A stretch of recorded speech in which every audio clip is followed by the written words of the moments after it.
Welcome back to another episode of Humans of Buildout. I'm Alan Giles, And I'm Audrey Schiffauer. and we are indeed both humans Mhm. of Buildout. Um, again, still focused on the humans part of this. We haven't really expanded to include other species quite yet, but who knows? Um, And that's the plan, really, is to move to the pets of build out is really what I'm hoping that this podcast becomes is animals. yeah, there are only so many humans, and humans are only so interesting True. up to a certain point. Um, well, this is. Oh, sorry. Go ahead, Audrey. Well, I was going to say, I think today's guest is very special because we've heard her refer to many people as humans. I've heard her say, hello, humans. What's up, humans? Good morning, humans. And so we think she's really the perfect guest for humans of build out. Build out, absolutely. I think that this was almost inevitable, right? That we Yeah, have this person on the pod. Is this a pod? I don't even know. I think so. Um, is it a visual podcast? Maybe is that what it is? We have I'm a not picture. sure. Like and subscribe. We have a Patreon if you want some bonus content. But yeah, we have another human on today, and that human is Gina. What Gina, up, humans? Gina Melchiorri, is that right? Close. Oh. It's no one gets it right. It's okay. It's Melchiorri. Dang it. Melchiorri, Mhm. like Madame Curie, Melchiorri. Kind of. More like Melchiorio, like Oreos. Oh, Did you that's have, good.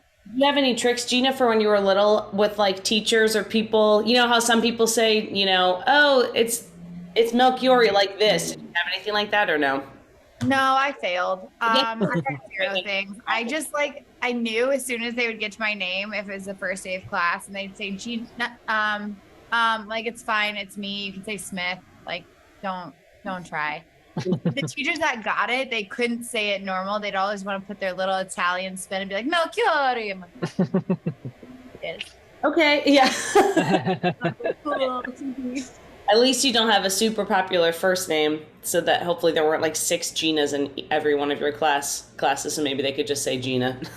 Yeah, honestly, that was like probably my biggest talent, God given, was that I was just Gina. No, I think one time in my life there was another Gina, and her last name started with an M as well. So, I had to kill her off.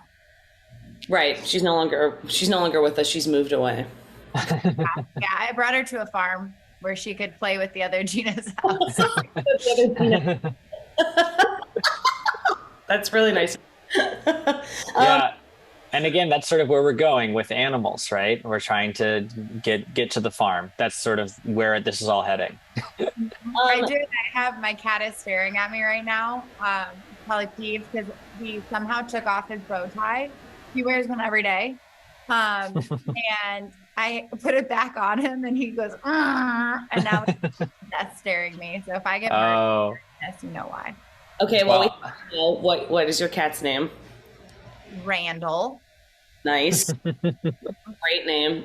I needed him to have a human name, just so that if I wanted to get out of plans, I could just say, I'm so sorry, but Randall and I have plans tonight. So I'm busy, super needy. Time to tell you, Gina, that you vaguely look like Lala Kent to me. Or at least that's when I first started working with you. So in some ways, Lala and Randall are still together. Oh my gosh. Yeah, that's hilarious. I get that all the time. Mhm. And especially I think if I have like some poops and I'm like swelled up and I start getting sassy with it, I'm like, okay, guys. They're like, did anyone tell you Vanderpump Rules? I'm like, Lala. They go, yeah. Yep. I immediately was like, there's no way. I was like, you are the nice, normal friend. You don't remind me of her personality wise. You just vaguely look like her because she is insane. yeah. Lala has quite a growth arc, I would say. Which Yeah. also, will this episode of Humans of Buildout just become a Vanderpump Rules recap podcast? Possibly. Possibly.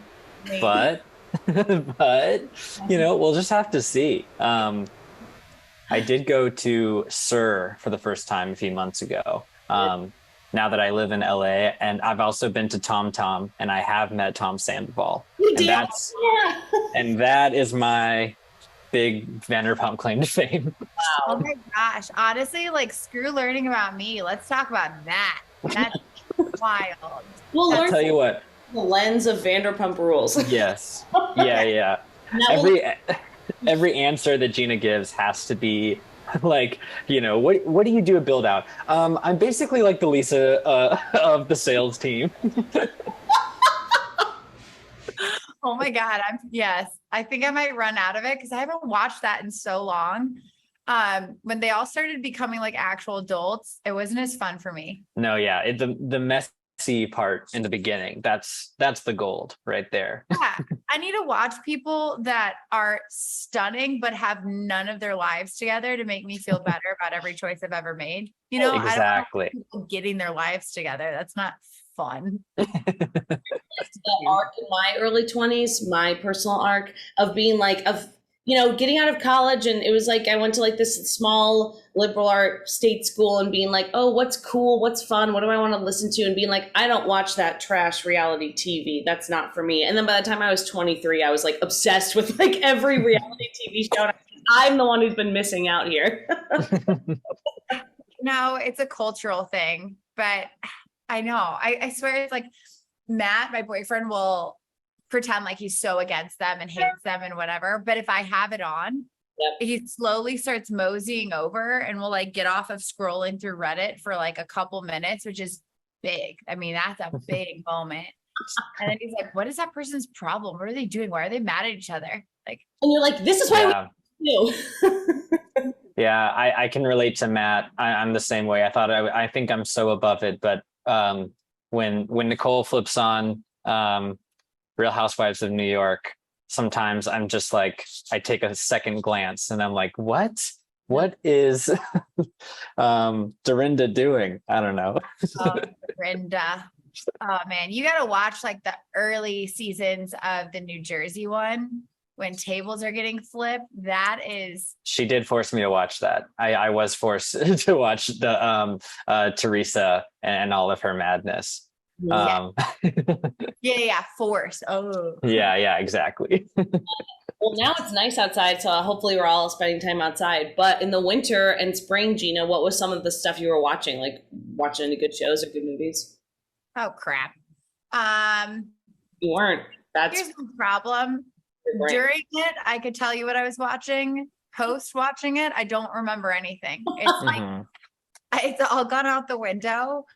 But like really anything that I felt like was decently popular that would say recommended for you, I usually ended up clicking on. Man, it's like, crap, what did I even watch, you guys? Oh no, I don't know. Are you, well, a more recent one is, are you a Stranger Things fan? Okay, so we did start watching that again. And anything that's like murdery or kind of true stories. Oh, wait, guys, what's the one with Anna W? Which like is so basic. Oh, Inventing Anna? Yeah. I did watch that. And then the one that Amanda Safe, whatever her name faces. I like the ones that are like wild stuff that's actually happened. Yes. Yeah. Those. Yeah. I can't remember what's the name of the actual show. I know it's about Theranos, but I can't remember. Yeah. Theranos. Like one word. Yeah. Something. But yeah, Stranger Things. We just started watching that new season. And last night, if you're Audrey, are you in Chicago still? Okay. So the tornado last night, we have windows all around us and we're watching Stranger Things. So it's kind of hard to decipher, is this happening in Stranger Things or is this happening outside? We never really figured it out, but it was really like a 4D experience. It was like, and then I was like, this is cool. Upside down is outside. Yeah. Hopefully like Vecna isn't getting me though. So we'll see. Gotta find out what I don't want to spoil anything, but listen to your favorite song. It's been enough time. This comes out. True. But I don't know, I have this weird thing about me that when I was younger, if it wasn't new, I assumed it was terrible. So I didn't watch a lot of, like, I never watched Top Gun. But I recently got into watching Seinfeld, and maybe it's because I can actually understand the jokes now that I'm like, I guess their age. And my friends, I'm like, Jerry is totally my friend who like breaks up with a new guy every week. This is amazing. So I've been watching a lot of that. Oh, nice. Yeah, that was my parents' favorite show when I was like a baby. And I've never gotten into it because I got into like, I like Friends and The Office and kind of the ones that came later. But every episode of Seinfeld I've seen, I really do love it a lot. So maybe it's time. It's legit laugh out loud stuff. And it's happy TV. Like even the sad stuff that happens in it, you're laughing at it. And so then I kind of wonder, am I a sociopath or is it just really well written? You've mentioned it twice, so I'm thinking maybe yes. Oh yeah. Well, now we know Buildout has hired a sociopath, but definitely not the only one. There's many of us out there, I'm sure. Well, and we've taken the long road back to Buildout, but what do you do at Buildout, Gina? If you could speak to sort of your role here at the company. Yes. So I am the designated coffee drinker for sure. I've self-proclaimed that. But I'm an account executive for Broker Tools. So really what that means in English is I sell one of our software products and demo it to commercial real estate brokers and walk them on that journey. And right now I handle CRM. So that way they're nice and organized. I have this is definitely about getting to know you, but I do have a very work question for you because I'm genuinely curious. So like when I started to Buildout, it was like there were BDRs, which were called SDRs, and there were AEs, and there was like Taylor Grinney, and that was it. And now the roles are like, we're hiring like a BDR. Yeah, like you just said, like you're a BDR for Broker Tools. Like how, and when you started, there were less categories too, because how long have you been here? A little over 2 years. Cause yeah, when I started as a BDR, which is like you're cold calling, you're grinding, you are sourcing deals, you're getting hung up on, you're trying to like, I joked around that it was like speed dating with the sales side. And then there was account executives, which we still have that because that's what I am. But now we have different groups of account executives. And then when I also came on, we had just started having RMs, which there were 2 at the time. And I think mostly that was procured too, because when, Joe Exotic basically became the pinnacle of all of our worlds, in that time period, we needed to have more of that like role. Now we still have BDRs, but we are going to have, I think, a little bit more. And then in the account executive umbrella, we have brokerage tools and broker tools. And then RMs are segmented where we have several of them where it's like how many people are in one group of customers, like, and now too, having acquired other product lines and companies. In our sales meetings, we have our insights group too, which was formerly known as Prospect Now. So we have all those people also in their whole team and whatever roles they have. So it's like same, but super different. Yeah, it seems, I was going to say, like, how's it been to work here for 2 years and see all that change? Because it's a lot. And I think a lot of times we just talk about, across Buildout, we just talk about sales, the sales team, the AEs, the RMs. But then it's like, when you actually talk to someone on the sales team, I'm like, it feels like there's 10 teams and each of them has like 2 people. How has it been to experience all that change over the last couple of years? It's been wild because when I started, so I think my track is hilarious that I started 5 days in the office and then we went work from home and we all thought it was going to be 2 weeks, right? We're like, whatever, we're going to be back soon. And it wasn't. So then I had to train and learn my role all from virtually, which I was technically the first person at Buildout that was trained for their role virtually. So Wow. I'm like, hello. Congratulations. We made it. We made it, I'm guys. sure they learned a lot from training you virtually.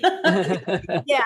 Well, and I think that was one of those testaments too, when I first came to Build Out, is like, when you're looking for jobs and you're trying to figure out what is your fit, is I'm sure everybody likes to say how great they are and talk about all this stuff, but like Build Out proved to me in those first few months that they practice what they preach, because a lot of companies, I knew an old colleague that he got laid off within those first couple of months, and because he was new.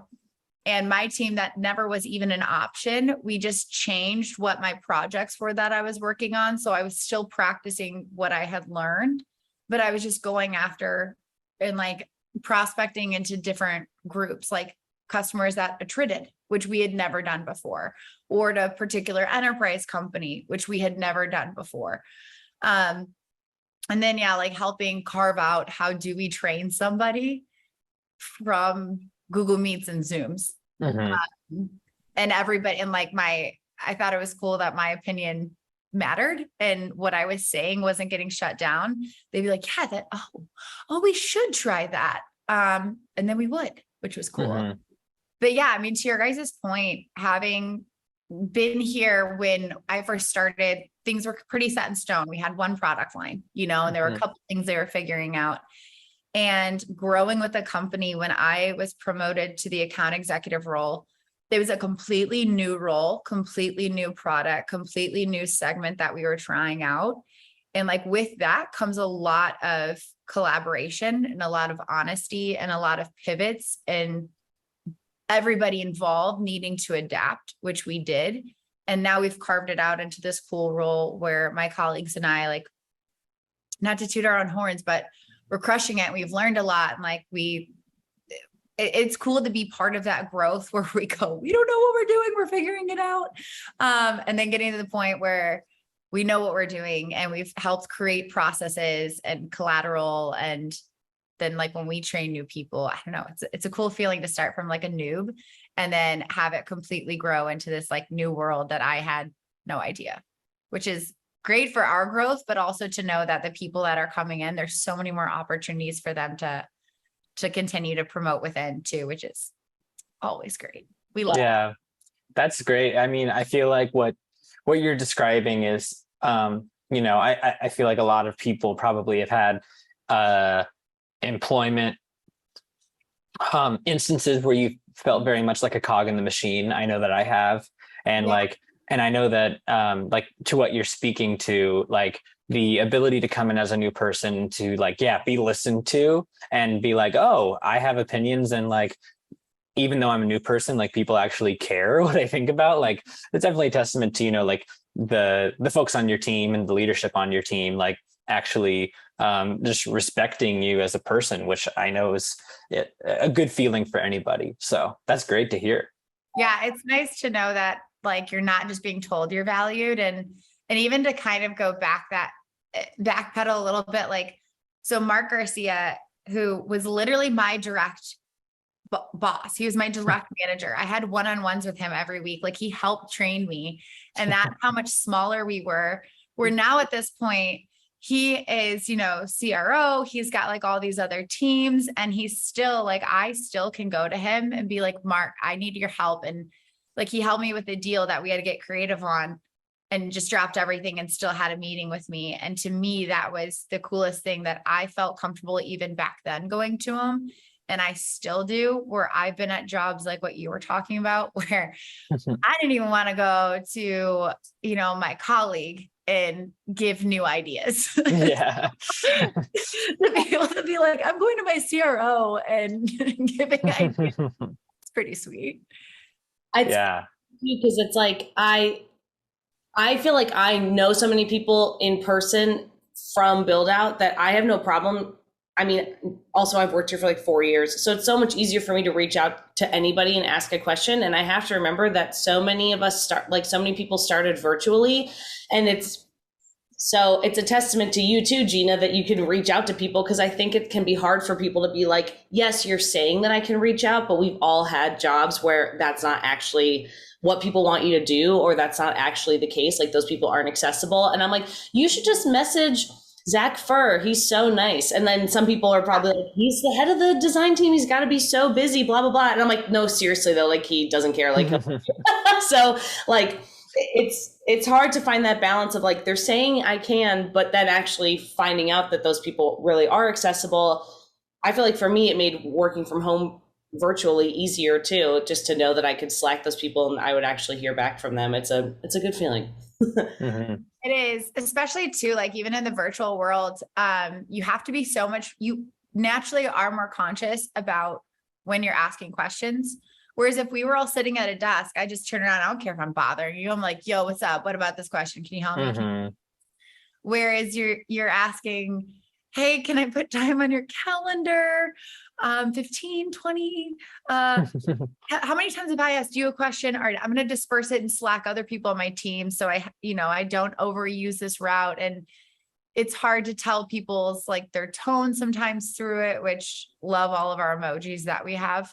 But it's such a more conscious effort. But I'm a very overanalyzer and terrified of like annoying people. And I learned that I was not annoying people and I had a lot of questions. So. Yeah, exactly. I'm the same way. And it's like, yeah, definitely a questions, being told and like realizing that asking questions is okay is so helpful. Mm-hmm. And I'm also curious, Gina, what brought you to Buildout? You say you started like sort of right before the world went crazy. What sort of was happening in your life that like brought you to the company? Yes. So I was working for a chain of gyms that is all Chicago local. And I had been with them for like 4 or 5 years in all different facets, like starting from front desk to I was a personal trainer for a few years, and then sales and like kind of management side of it. And I was just at the point where I needed something different and more challenging. And obviously too, at that point, like you're growing up, and as much as I was still following some of my creative passions and things on the side, I needed something that I was proud of too, which, I don't know, I feel like we all go through that, but it was really hard when I was looking for positions and companies of like, does this feel right? Does like, you're looking them up on Glassdoor. I was looking them up on Built In. I had no idea what I was getting into. I had no idea what a business development rep was, not even the slightest clue. And I talked to a different company, was going down the pathway with them. And I just kept having this feeling like, this just doesn't feel right. Like I don't have a good reason, but I just don't mesh.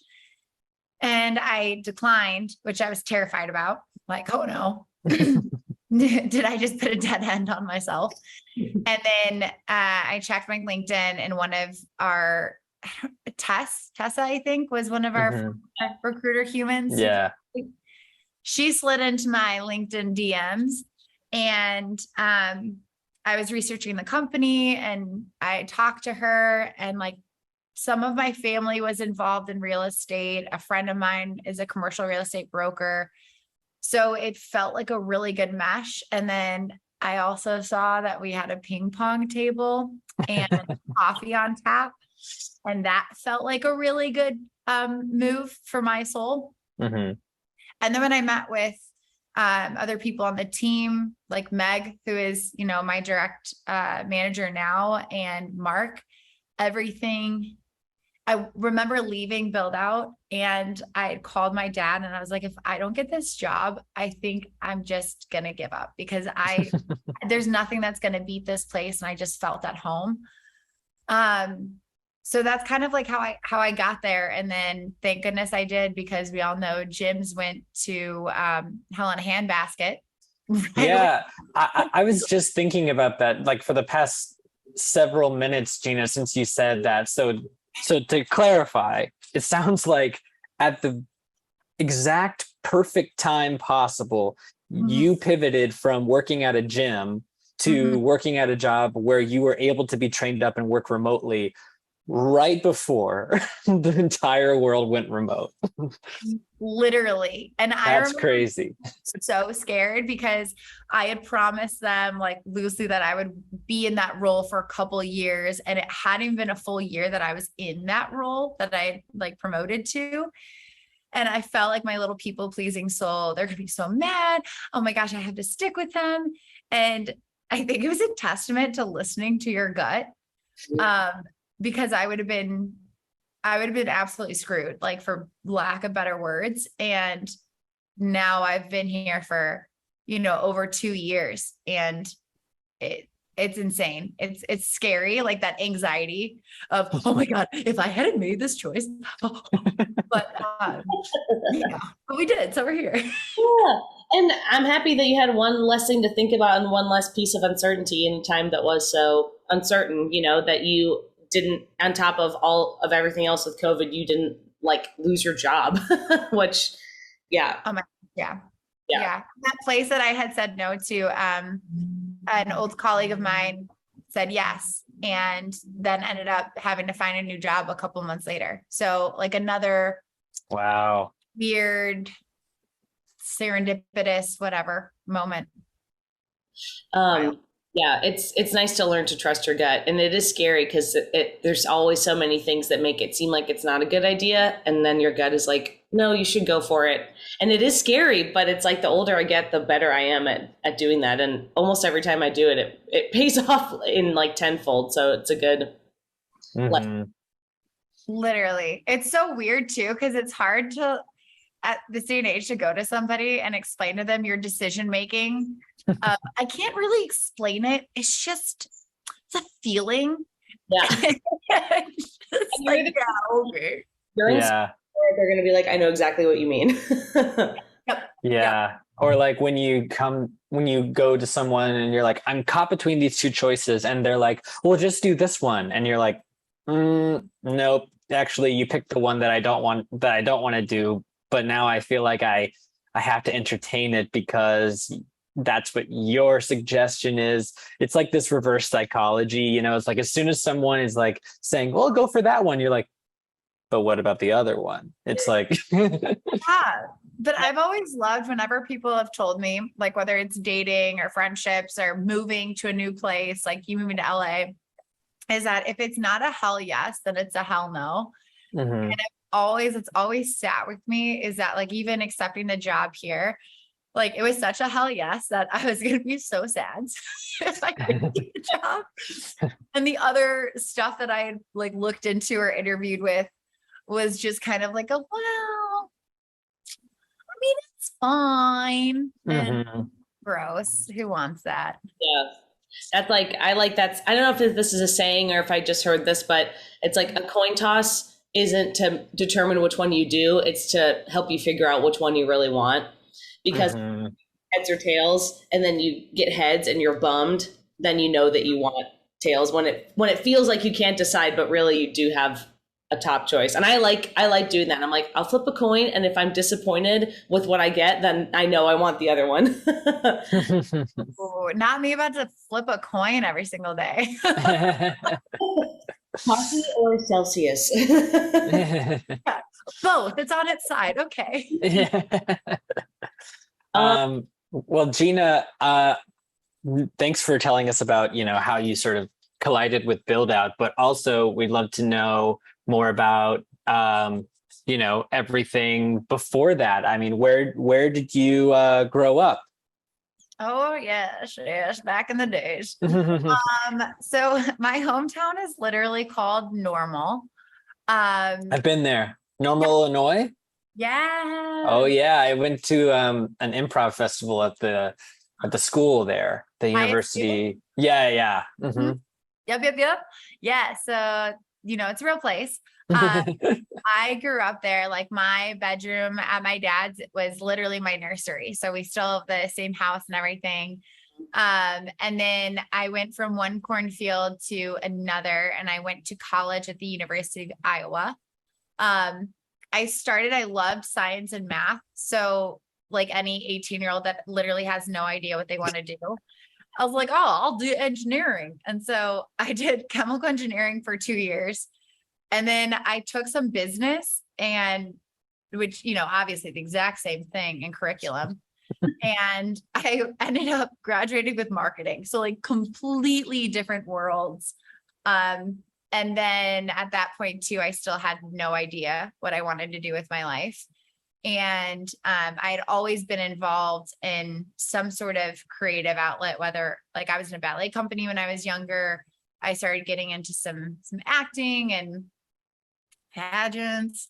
And I just like to, I don't know, be something different than just like sitting. And my life took some different turns, and I ended up saying, I'm going to move to Chicago, because I was going to the second city and I was traveling every week from normal up there. And I was like, this sucks.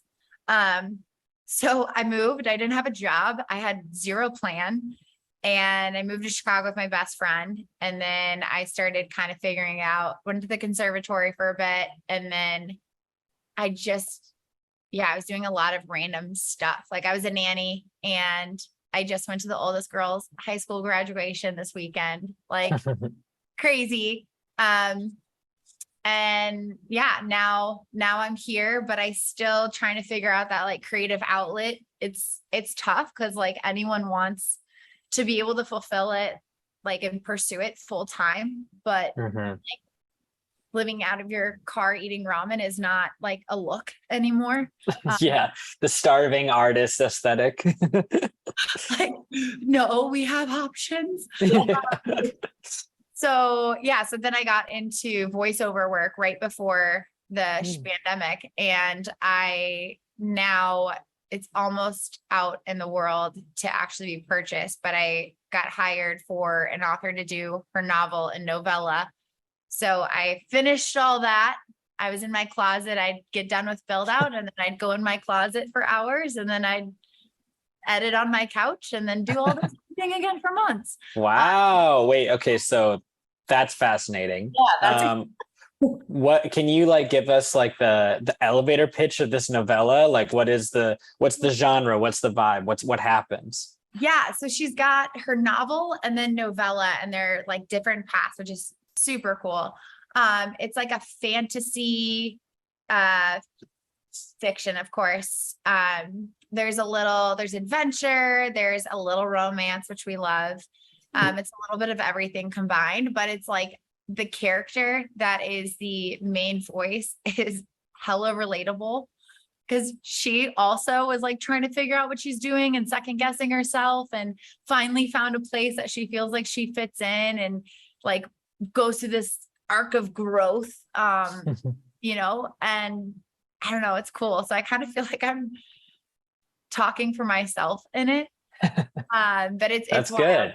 Yeah, it makes you look at the world thinking like, is there a little tear to a whole other world that I didn't know existed, that I can just walk into like she kind of did? But yeah, it'll be out soon, hopefully. So it'll be exciting. Yeah, I want to know, I want everyone listening to know like where they can buy it and when they can listen to it. Do you know the date that it's getting released, or is it just coming up soon? So it is hopefully within the next couple weeks. It'll be on Amazon through like Audible. It'll be on there, but it is right now going through the final stages of editing. So the author has to say like, cool, yep, we're good. But it just takes a while to listen through 9-10 hours of. Wow. I mean, I think that's so cool. Yeah. I mean, if the Buildout ebook club is listening, I think we have the perfect submission for next month's book. And if we don't have a Buildout ebook club, what are we doing? Let's get with the times, people. Yeah, I was like, I want to be in this book club. Yeah. Well, that's so cool, Gina. And I also have to say, you're in great company here in this particular Zoom call, as far as being with people who understand the plight of moving to Chicago because of Second City. I think that Audrey and I can heavily relate to that. And so, I mean, it certainly is, it has a magnetic presence, right? Like if it, like, as far as attracting people to Chicago, among other reasons, to move to such an incredible city. But what would you say is, like if Second City is maybe something that was like the shiny thing that sort of like brought you to the city, what would you say is maybe an example of something else that you discovered about Chicago that maybe before you moved here you didn't know, but now it's really like keeping you there and making you feel like you want to keep calling Chicago home? Food for sure. That is one of it. I mean, we've traveled a lot and we've thought about maybe trying to move somewhere else, like just warmer. And then you try the different restaurants and it's just womp, womp, womp. But I would say like the main thing that made me feel, because it was terrifying to move to a big city, and I'm directionally one of the most challenged people ever. I will go somewhere 10 times and I'll always use a GPS. I can't tell you north, south, east, west. That's like Mandarin to me. But I would say like as big as the city was, is that I always felt cozy, that most people that were coming to Chicago all felt that way at some point too, and still could relate. So people are always, for the most part too, like willing to tell you where something is or help you get somewhere or lend you an extra hand. It just still felt like the Midwest culture. But all the benefits of a big city, like you're never bored, and food. So yeah, I would say. And what neighborhood are you in at this point? Yeah, we just moved. We were in Logan Square for a year, and then now we just moved to Old Irving Park. So like, I'm not ready for the burbs anytime soon, but it's burbish. Yeah. Yeah. Right on the border. Still have public. I'm always like, if there's still a bus going by, you're still. Yeah. Yeah. It's defined by the CTA. The CTA defines it. Yes, to me. I don't know if that's but literally like the Irving stop is out my window, and then we share a parking lot with Illuminati's pickup. So I'm never buying groceries. So much in the city still. Yeah. Yeah. You're buying Illuminati's. Nice. That's awesome. When did you guys move? A week and a half ago. Oh my God. Wow. Congrats. Yeah, that's awesome. Thank you. Yeah, I'm still sore because every year I think I'm going to learn my lesson and hire movers. And then every year I'm like, that is so expensive. I can do it myself. And then I've learned to get my boyfriend and his friends to do all the heavy stuff. And then I'll do all the like boxes and things I can physically pick up. Absolutely. You've got it down to a science. You buy everybody pizza. Yeah.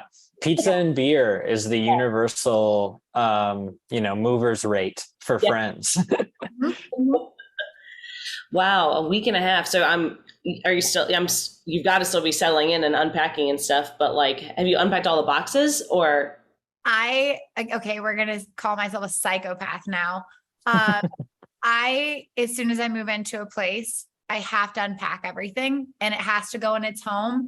So for like 72 hours straight, I was unpacking, placing things, going to the store. Obviously I went to Target like 5 times in one day, the motherland. And so we now have small stuff like, the new coffee tables arriving and the little like furniture so I can sit out on my deck. Small things now but everything has its home and is unpacked and there's not a box in sight.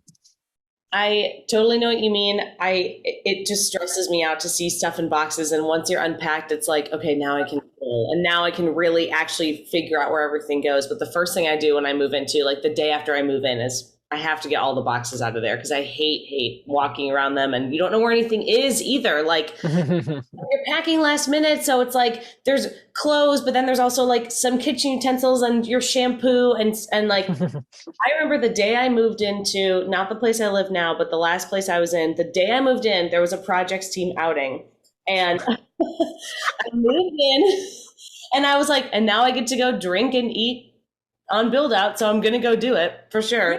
And we went to Park and Field, and I had to change, and I had to brush my teeth. And it was every shirt, pants, toothbrush, toothpaste, hairbrush was in a different box. And I was like, I hate this.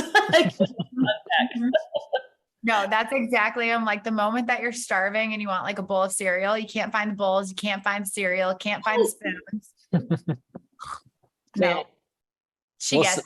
I guess. So far, I'm curious to know, Gina, since it is so new, what would you say is the number one like upgrade from your old place to this place? Like, what is the one thing where you're like, this is got to be one of the top reasons why this move was so crucial? It is a tie between more space. We have a second bedroom now and a second bathroom, which nice, huge. It's should not have to argue like I get the bathroom first. Yeah. When you come home from a restaurant and like also I live with a boy, so gross. Is the greatest in the world, but I think our cat thinks that we moved for him because all his stuff is in the guest bathroom. And so Randall has his own bathroom technically now. But yeah, having more space is really nice. And just feeling like me working from home. It's nice when he comes home that he can still go do stuff and I'm not in his way or like burdening him. But then the other thing too, which is not nearly as fun, was just safety. Like I feel just like cozier and like it's so much more like families up here that I feel a lot better if I go for a walk by myself and like, which not that I didn't do that before, but it was just a different vibe. Right. So my dad is very excited about that. Yeah. Of course. Yeah. You want to be able to feel comfortable, just like walking around. And especially, I feel like I really felt that again, when COVID and the whole shutdown happened, where it was like walking was the only activity to be done. And it's like, you got to really, I feel like for me, that really influenced like where I live for the rest of my life, where it's like, oh, in case stuff like that ever happens again, I got to be in a place where I can easily just walk around if necessary. Well, and working from home too. I mean, I don't know about you guys, but I will have those days where I go, holy crap, I've literally not left my apartment for 36 hours because I also have like a fitness center downstairs. So to have a space where I don't have that second thought of, should you go for a walk? Then it's like, all right, girl, you don't have an excuse to be indoors in the same room for 36 hours. So. And it happens really fast. It's like if it rains one day and you're like, I don't want to go outside. It really does all of a sudden go, whoops, I haven't gone outside in 3 days. And then you're like, and then you go outside for 20 minutes and like everything you were just worried about and made you feel miserable is like, oh, I just had to go outside. I'm so glad we have like a little deck thing. So if I get it, I can just feel like I'm having my little Snow White moment or Cinderella, whatever. And just like, I'm jealous of the deck for sure. I want one. My next. Yeah. Or like you could just build one outside that window real quick, like a little crawl one. I'm sure that's safe. I have a classic Chicago view of another building's wall in all my windows, and I don't have anything to look at, so I might as well just sit out there. Yeah, classic Chicago apartment. Yes. Yeah, I've got a classic LA view of a high school. Oh. And that doubles as an outdoor flea market every Saturday. You have primetime people watching. Oh yeah, I can literally hear the bell that changes classes, and I can see the kids walking the track during PE class. So I'm really caught up with all the Gen Z style and fashion. As you can tell, they have stolen our Y2K. They have literally stolen everything we did. But now they just post, like, do you get to see TikTok dances being recorded all the time now outside your window? I do see some, yeah. Oh my God. I do see some. And I had a real big throwback later, or earlier last week because I saw someone, there's like a Starbucks like a block away where all the teenagers love to go and order free water after after school. And this one kid was just like, he had shaggy hair and he was like writing poetry on his Converse. And I was like, what's going on? What's going on here? It just like, I felt like I was teleported through time. Like, okay, Breakfast Club is about to happen again too. Like, Exactly. crap. I knew we had reached peak Y2K when they reopened a Claire's on Southport. I was like, they're opening Claire's. They're open. Oh yeah, Gina, there's a Claire's. There's an Abercrombie and Fitch on Southport. Yeah. And if it's on Southport, it's probably twice as expensive as a normal Claire's. Yeah. There's no more free ear piercing. Like, that's not happening now. But I have gone to that Abercrombie because I now, which I always buy things on sale there because she's Midwestern. Yeah, exactly. I'm like, it's like $1,000 for one like flip flop. But I'm like, oh crap, I cannot believe that I am at my life adulting and I bought something from Abercrombie. What alternate universe are we living in? I know. It's crazy. I love it though. I love because like that style was so fun and it was like wear whatever you want in your hair and like wear loud patterns and like wear except that I'm a pro high-waisted jeans person. Yes. Yes. Not that low-waisted crap. No. When I was visiting that family that I used to watch, they have 3 girls. And the middle one is like very into style. And I told her, I was like, I'm cool, but you guys are stealing all of our style, but don't you dare you do low rise. And she's like, why? What's so bad? I go, fine, get a pair and then bend down. And then one time, bend down. And then you'll hit them. And imagine that for a whole decade, just a whole decade where there was no other option.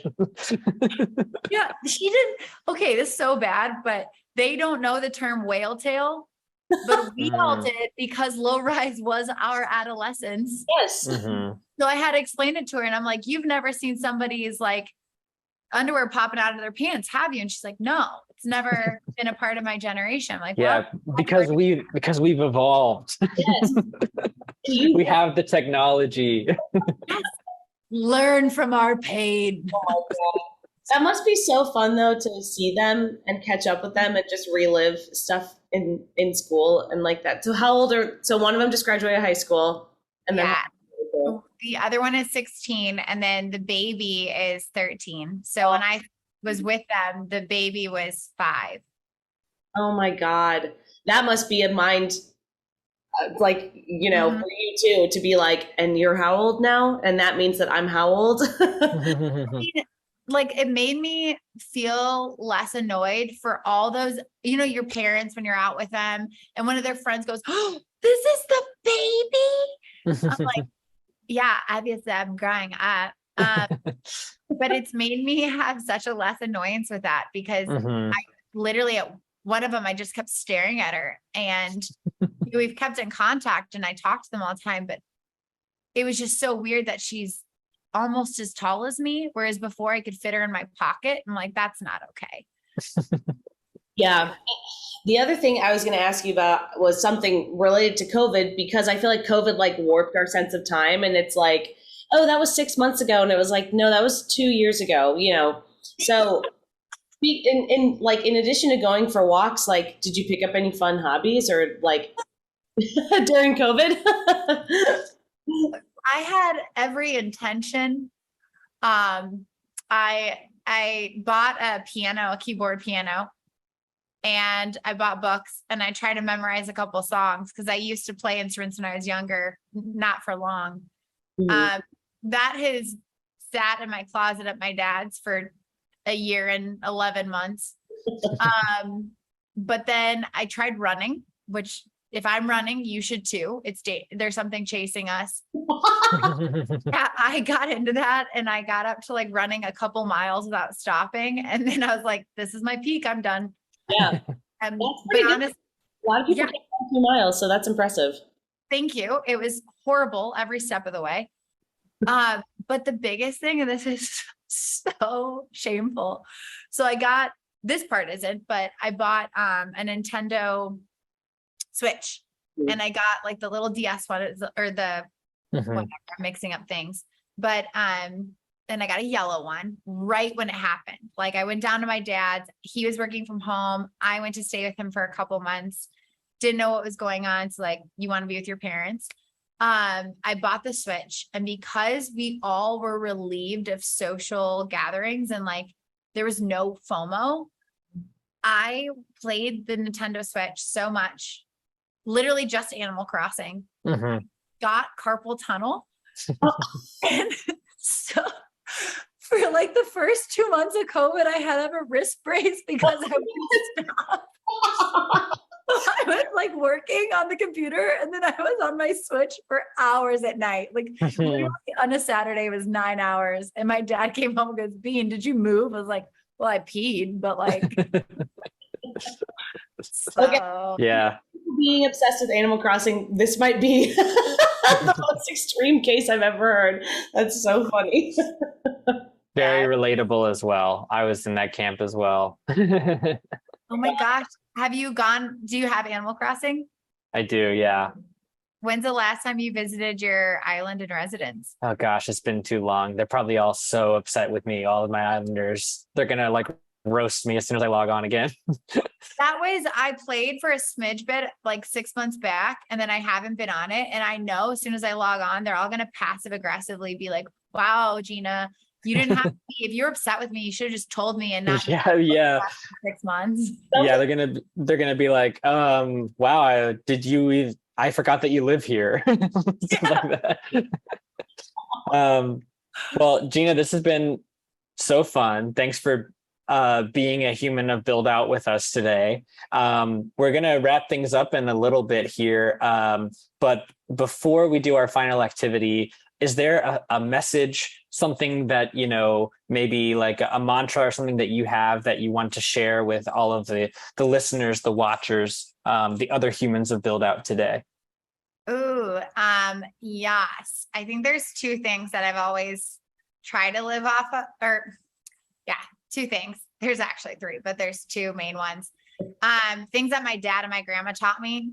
One is that life is 90% how you react to things, since it's only 10% of what actually happens to you.